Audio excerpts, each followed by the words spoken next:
So, pero baka naman kasi napakagaling mag-preach nitong si Quiboloy, di ba? Kaya ang daming paniwalang paniwala. Moses was born, and when he was born, Pharaoh knew about this, and he commanded all of the children at the time, 2 years below, to be killed, to be sure that this boy, who is bound to be a king, will surely die. Kita And mo, no one will... mali ang pangangaral mo. Hindi totoo na kaya siya nag-utos na ipapatay ang mga bata dahil alam niyang panganak na si Moises. Hindi.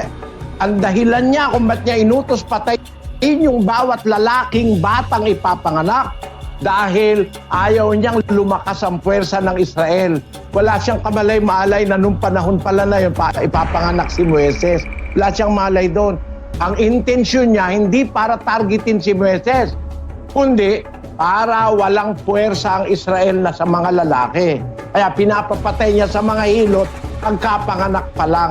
Hindi 2 taon pababa. Ang may utos ng 2 taon pababa si Herodes sa panahon naman ni Kristo. Kaya alam mo, itong taong ito, daldalang ng daldal, di naman totoo sinasabi.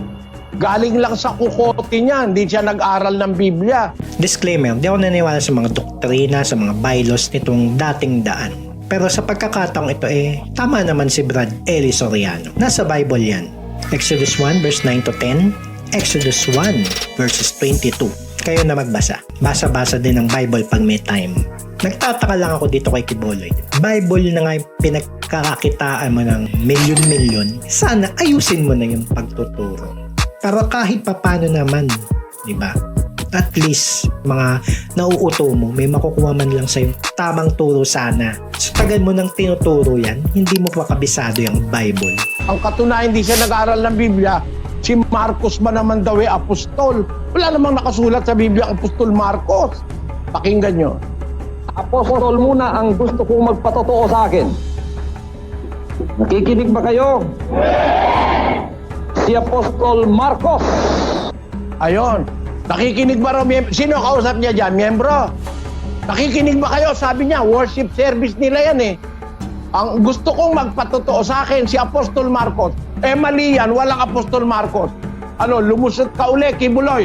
Sabihin mo uli, sinadya mo na naman yan. Talagang niloloko mo, harap-harapan ng miyembro mo. Yan lang ang lusot niyan. At sabihin mo, sinadya ko yun. Para lang pagtakpan yung kaignorantihan niya sa Biblia. Kawawa ang mga tangahanga talaga.